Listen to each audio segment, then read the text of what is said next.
Amém, graça e paz, igreja. Amém. Tudo bem com os irmãos?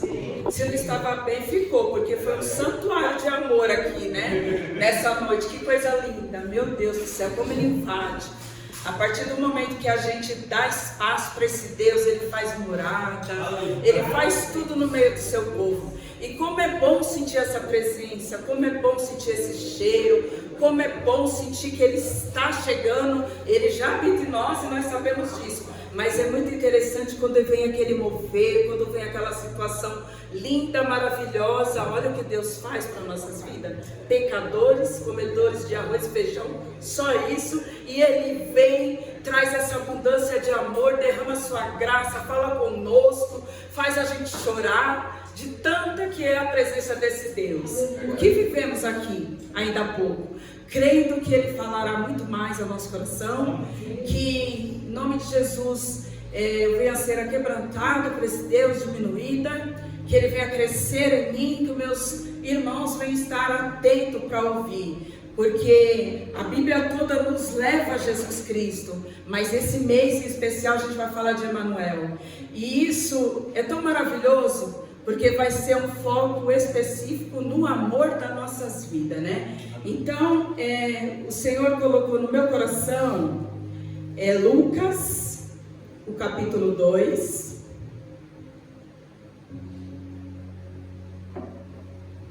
Do versículo 1 ao 14. Deixa eu começar a me organizar aqui. Meu Deus, não posso quebrar a caneca, né? Vou estar adiantando aqui a leitura.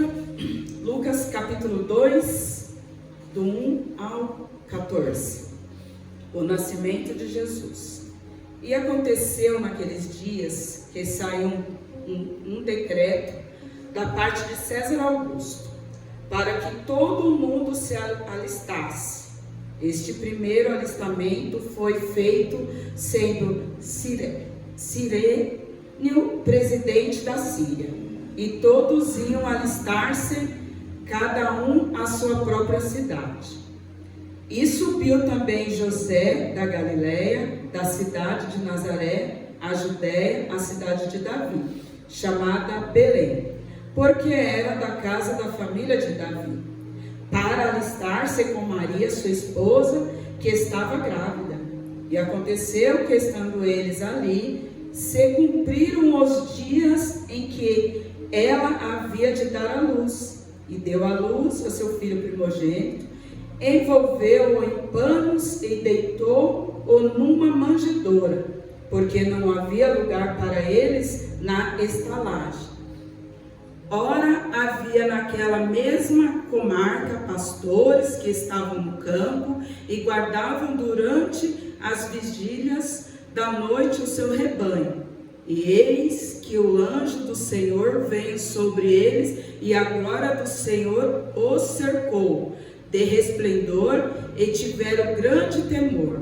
E o anjo lhes disse: não temais, porque eis aqui vos trago novas de grande alegria, que será para todo o povo, pois na cidade de Davi vos nasceu hoje o Salvador, que é Cristo, o Senhor. E isto vos será por sinal: achareis o menino envolto em panos e deitado numa manjedoura.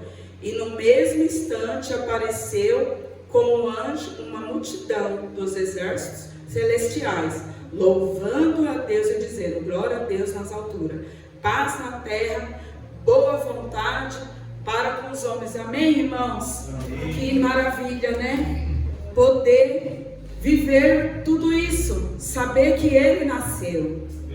E ali naquela época teve um decreto naquele lugar, que através de César Augusto, que forçou, no caso, Maria e José saírem de Nazaré para voltar para Belém, porque eles vinham da descendência de Davi. E no meio desse caminho, eles retornando essa cidade, eles procuraram um lugar para que nascesse, né, a criança, porque Maria já estava na época para ter essa criança, mas aquela cidade estava povoada demais, estava cheia de pessoas, porque estavam ali para servir nesse decreto, se atualizar, né? Fazer o que era certo naquela época. E o que acontece? Não encontraram hospedagem.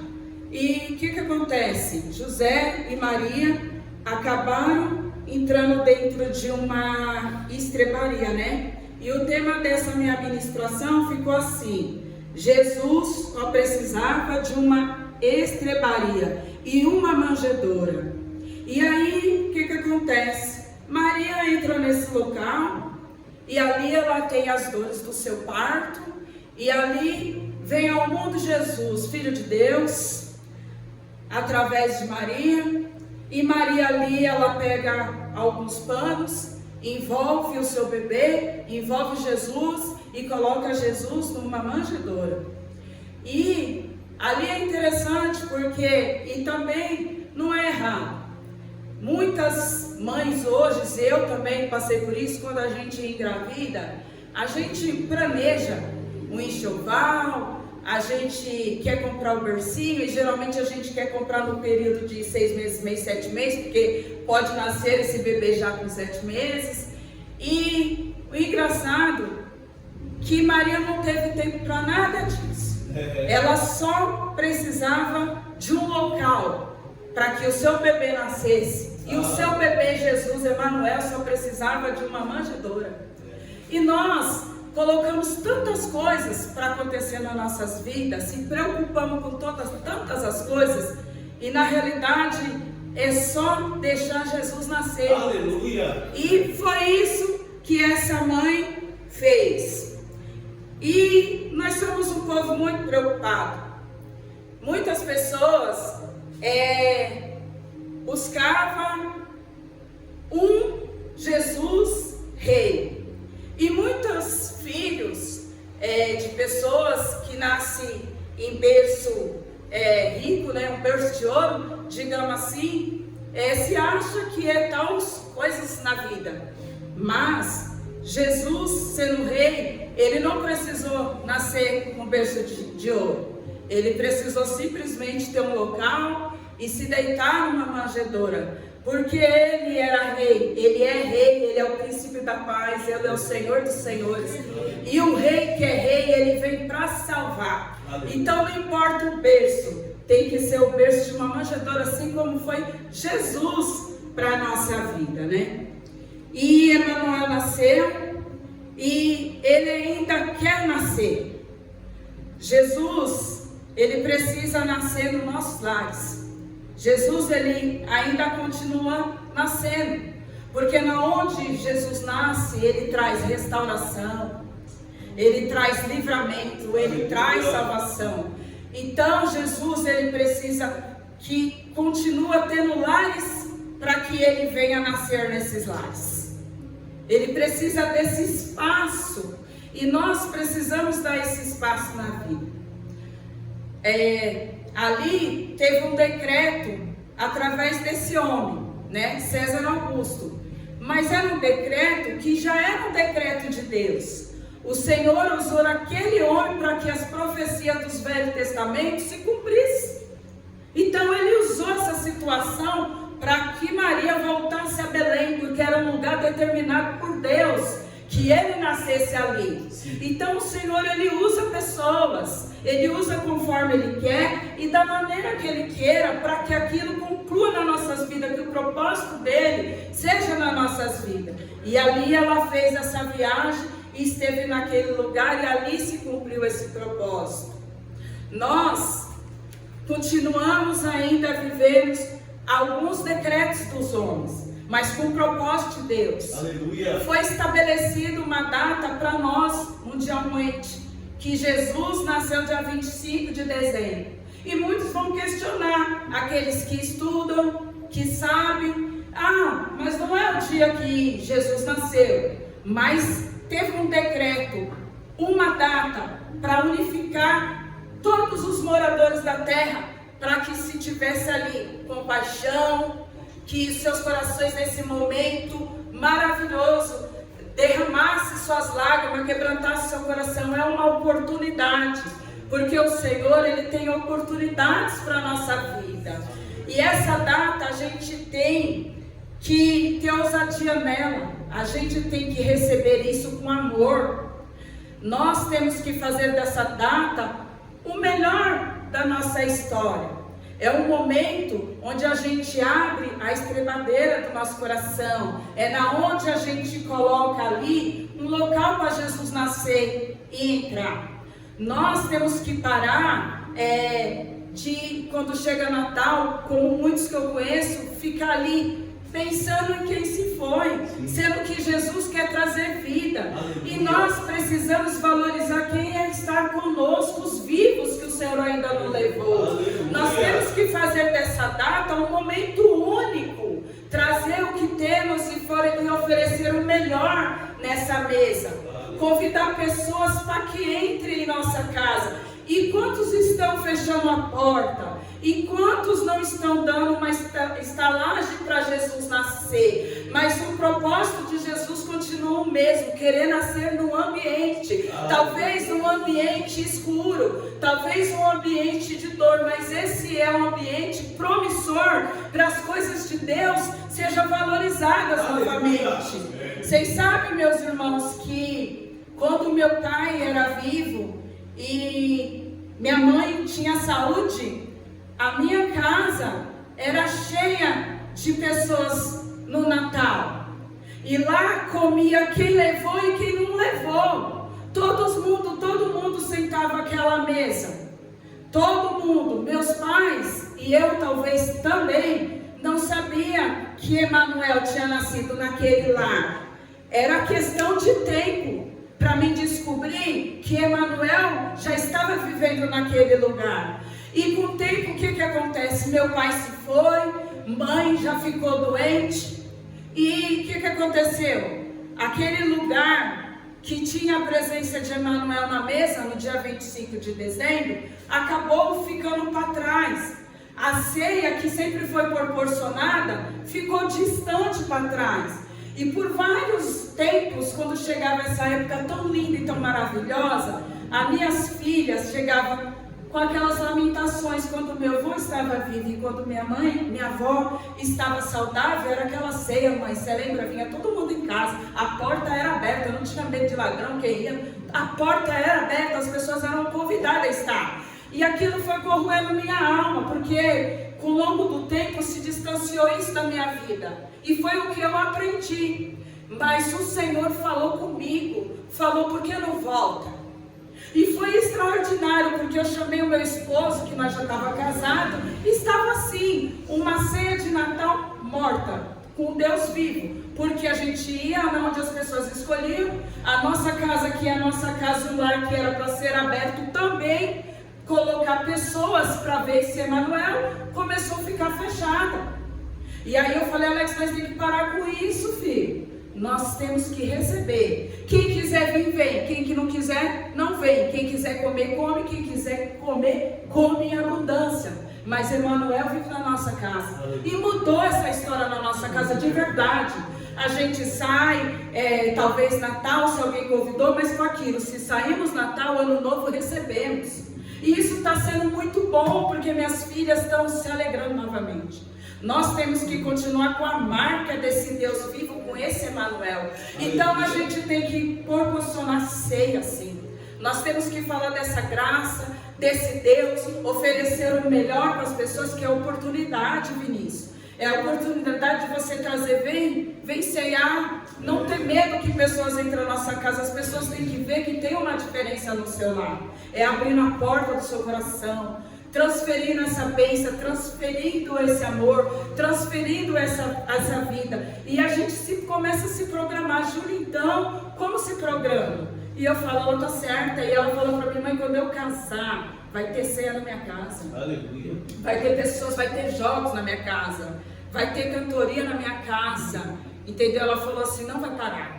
E eu falo, louvado seja Deus, porque a gente tem que trazer à existência aquilo que nos traz esperança. Aleluia. Era muito agradável viver com tudo isso. a ver as risadas do meu pai, e talvez ele só ficava sentado na cabeceira da mesa, mas a alegria daquele homem era ver os sobrinhos entrando, saindo, pegando o prato e tudo aquilo. E agora, gente, tanto egoísmo, e Emanuel querendo nascer cada vez mais, querendo nascer. E nós que já vivemos esse Emanuel vivo, sabemos que ele nasceu, a gente tem que levar o quê? Proporcionar vida em lares, porque ele precisa continuar nascendo. E para ele continuar nascendo, nós precisamos caminhar para que isso aconteça. Não que depende de nós, mas é um decreto de Deus sobre nossa vida para que isso aconteça. Não foi os anjos, foi nós. E isso é um privilégio maravilhoso, fazer algo para aquele que já nasceu, para aquele que é o nosso Salvador e que reina, que traz felicidade para a nossa vida, que faz isso nesse culto, que aconteceu isso, cheia de glória de Deus nesse lugar. E nós, recebendo tudo isso, nós não podemos ir embora e fazer de conta com Deus tão vivo, e tão cheio de abundância, e tão maravilhoso que Ele é para nós, né? E eu coloquei também algo aqui, muito assim, que eu vi uma mensagem de Billy Graham, que ele vai dizer assim, vai dizer que o maior acontecimento não foi o homem pisar na lua, e sim Deus descer na terra. E é isso que nós temos que viver, porque os homens, ele vai cavucando as coisas, vai tirando o que? O foco das nossas vidas. Vem uma coisa, vem outra, e a gente vai o quê? Se afastando de olhar para Emanuel e olhar tudo aquilo. A mídia, quando começa final do ano, coloca aquelas coisas que já passaram para trás, começa a colocar nas telas, em vez da gente vivenciar o presente de Emanuel, a gente senta na TV para ver o que passou, as desgraças, e a esquerda e a direita, que eu não vou falar o nome, e tudo aquilo, e a gente vai saindo, se distanciando de uma mesa maravilhosa de um Emanuel que vive e reina nas nossas vidas, né? Então a gente tem que começar a olhar para esse Deus. A gente tem que começar a instalar, fazer uma estalagem verdadeira na nossa casa e sair com ele ambulante. Você está entendendo, irmão? Porque ele já vive em nós, ele está em nós. Então a gente tem que começar a andar com esse Filho de Deus que nasceu. A gente tem que começar a falar desse Emanuel. A gente tem que começar a quebrar essa paranoia das pessoas de ficar consagrando aqueles que já se foram. Eu também tenho sentimento pelo meu pai. Esses dias eu olhei para o meu esposo e falei assim: eu estou com muita saudade do meu pai. A saudade é eterna. Mas a gente tem que valorizar aqueles que estão ao nosso redor, aqueles que estão vivos, aqueles que talvez estão vivos e estão mais mortos do que o morto, porque se o morto morreu em Cristo, ele está na glória ceando com o Senhor. E muitas vezes aqueles que estão vivos estão mais mortos do que aqueles que já se foram. Então o que a gente faz com tudo isso? Leva a vida, leva Emanuel, aquele que não precisou muita coisa para nascer, simplesmente aceitou o que o Pai disse para ele lá nas alturas e resolveu descer da sua glória, manifestar nessa terra e fazer a gente viver essa presença e viver tudo isso que esse Senhor tem proporcionado para nós. Vai dizer que a nossa vida é tão ruim, meus irmãos?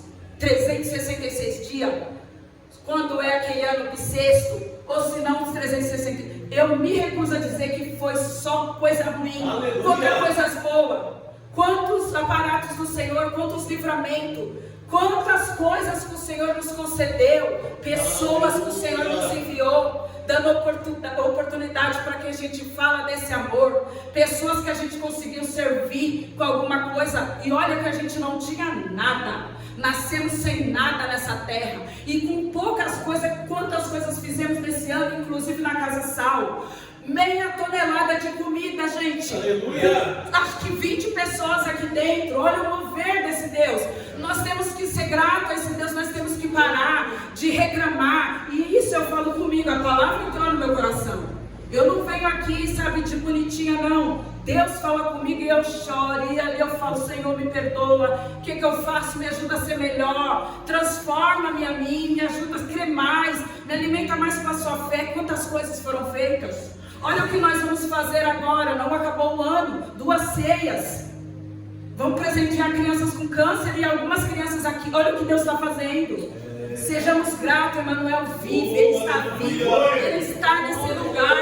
Não importa quantas vidas estão aqui, quantas vidas saíram daqui, importa que Ele vive. Ele nasceu com pouca situação, mas Ele nasceu como rei. Ele é o rei da glória, Ele é o príncipe da paz, e nós não precisamos de outro rei. Nós não precisamos de nada para que as coisas aconteçam no nosso ministério, no nosso lar, na nossa casa, no nosso bairro, na nossa rua, no hospital, nos nossos dias de consulta. Ele não precisa de muita coisa, simplesmente ser disponível a esse Deus e falar que Ele nasceu, levar a presença desse Deus, levar a glória desse Deus. Quantas pessoas estão pior do que aonde Ele nasceu, vivendo em palácio?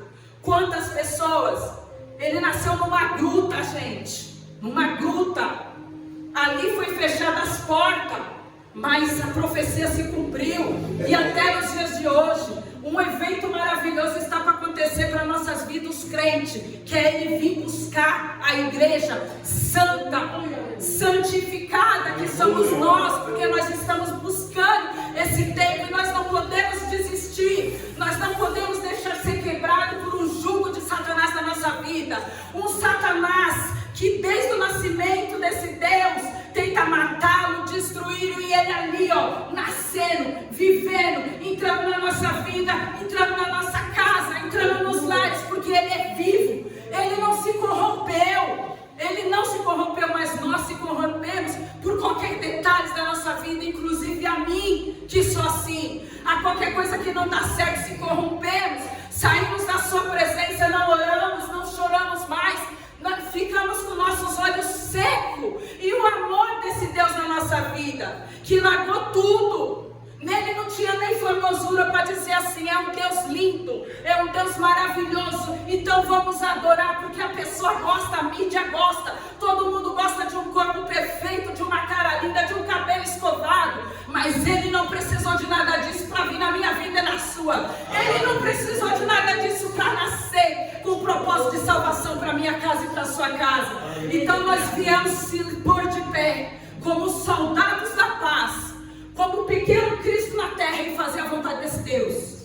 Fazer a vontade de Deus, mesmo que as nossas pernas cansam, mesmo que a nossa cabeça dói, mesmo que venha a enfermidade e muitas coisas mais, como assim tem vindo sobre a minha vida, mas que nós venhamos deixar Ele cuidar, porque a palavra dele diz: cuida dos meus que eu cuido dos seus, cuida dos meus que eu cuido do seu. Pedro, tu me amas? Já digo que sim. Pedro, tu me amas? Já digo que sim. Pedro, tu me amas? Já digo sim. Apacenta minhas ovelhas, cuida dos meus, porque quando a gente se põe ao dispor de cuidar de alguém, esquecer do nosso problema, esquecer do que estamos passando, Ele cuida de nós. E daí a gente mostra que amamos esse Deus. Amamos esse Deus. Amar esse Deus não é falar bonito. Amar esse Deus não é entregar nada para alguém, faz parte.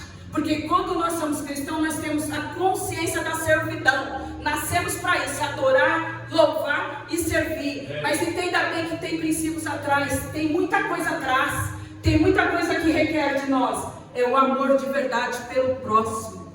É o amor de verdade, é você abandonar muitas coisas, abrir mão de muitas coisas do seu querer para viver esse amor, para levar desse amor. Porque nós precisamos correr atrás. Porque esse dia está chegando. E o Senhor, Ele tem uma ceia maior do que esse dia estabelecido pelo homem. Ali é uma maneira dele falar: um dia eu ajunto todos vocês. Um dia vai acontecer isso, um dia vai ser todos. Um dia não vai ser só a casa, Cris. Um dia não vai ser só a casa da irmã Cíntia, da irmã Eliana, pastor Mal, Eliana, aqui o nosso pastor Vinícius. Não vai ser. Vai estar sendo lindo. Estamos tentando ser transformadores de lares. Estamos tentando levar o Emmanuel. Tentando, porque a gente faz 50% e o Espírito Santo toma posse e faz o restante. Então nós vamos caminhando, ensinando o povo que vai ter esse dia maravilhoso, que todas as caras vão se encontrar. Todos os lugares vão se encontrar num lugar só. Então o que ele faz? Prepara o povo. nós estamos sendo preparados e nós temos que deixar de ser meninos na fé. Parar de, sabe, só ficar tomando leite. Está na hora da igreja começar a comer um pouco de arroz e feijão. Ou talvez uma feijoada ou até um pirão de carne. Está na hora da gente se sustentar na palavra, crer definitivamente, sair com posse do que aquilo ele já derramou para nós e falar, olhar para a pessoa sem medo. Ele vai fazer isso. Aleluia! Ele vai entrar. Nós temos que ser assim, irmãos. Porque se nós duvidar desse nascimento, é melhor a gente não levar nada para ninguém. Porque aí a gente não tem nada para levar. Porque a gente duvida daquilo que ele já fez para nós. E quantas vezes nós estamos duvidando daquilo que ele já fez para nossas vidas? Então, vamos fazer o seguinte. Vamos pedir para ele nascer de novo do nosso lado também?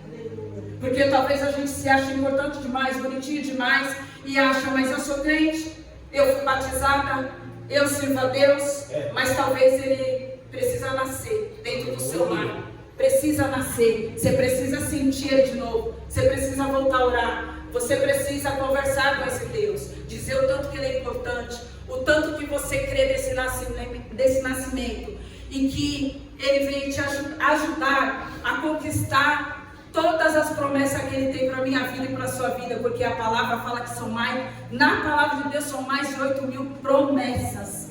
Mais de 8.000 promessas. Será que você conseguiu acreditar em uma? Uma, pelo menos, que ele vai fazer? Não porque a gente tem que servi-lo para ele estar fazendo essas 8.000 que sejam promessas. Não, mas a maior promessa é saber que Emanuel nasceu.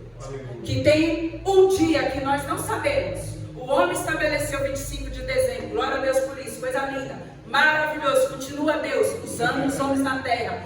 Mas tem um dia que vai ser mais especial que tudo. O dia que ele vai chamar, a trombeta vai tocar e nós vamos se alegrar, subir desse lugar da onde a gente só deixou ensinamento, palavra, louvores, adoração, falamos, profetizamos, marchamos como soldados. Nós temos que ser como soldados. Nós somos um exército lindo e creia nisso, que nós somos um exército lindo. Vai vir facada, vai vir paulada, vai vir cuspe, vai vir tantas coisas, vai vir retaliações, vai vir tantos xingamentos para a nossa vida. Vamos falar que nós não somos aquilo que somos, mas a Bíblia diz que somos filhos de Deus. Nós cremos nisso. Então deixa o pau da noca quebrar. Vamos servir a esse Deus. Somos exército e somos filhos desse Deus maravilhoso. E eu queria falar algo aqui para estar finalizando. Eu quero falar algo maravilhoso. Maravilhoso. A mulher quando ganha criança, lá, mais os antigos e algumas mulheres usam, talvez hoje só para jogar a fraldinha em cima da criança. Nós temos uma jovem vozinha aqui. Mas assim, eu ainda participei um pouco de enrolar a Juliana no coeiro, né? E aqui fala que Jesus nasceu e ele foi enrolado num pano branco. Ele foi enrolado num pano colocado lá na manjedoura. E falando dos homens, das mulheres primeiro, no caso. Muitos coeiros, antigamente se usava muito, eu peguei só na Juliana. Confesso que da Júlia já foi igual você, ó. Já taquei só em cima da costinha, né? Mas da Juliana eu aprendi com a minha mãe que eu tinha que embolar ela bem emboladinha nesse coeiro, para ela ficar confortável, para ela se sentir segura, quentinha e achar que estava dentro do útero da mãe, né? E eu fiz isso com a Juliana. Com a Julinha, você já ficou soltinha, mas Jesus é na sua vida também. Entenda, minha filha, os tempos vai passando, vai mudando certas coisas, né? E isso... além dos homens, das mulheradas, né? Maternidade. Mas tem algo profético sobre esse tecido, esse pano, quando Jesus nasceu e foi envolto ali pela sua mãe, Maria, e colocado na manjedoura. Vai se dizer que lá em Belém era um lugar de pastores, e ali eles cuidavam dos cordeiros, e quando nasciam os cordeiros perfeitos, imaculados, perfeitos, separados, aqueles pastores, eles pegavam um pano e enrolavam esse cordeiro perfeito e pegavam uma das das manjedouras e deitava e se separava. O nosso Cordeiro Jesus Cristo, ele também, a mãe dele, quando ele nasceu, ele perfeito, porque não há outro Emanuel, só há Emanuel, o nosso rei. Ele foi envolto num pano por Maria e foi colocado numa manjedoura, porque ele é o único Emanuel, rei e perfeito de nossas vidas. Amém, meus queridos? Obrigada, Deus, por tanta perfeição. Obrigada, Deus, por entrar na nossa casa, Deus.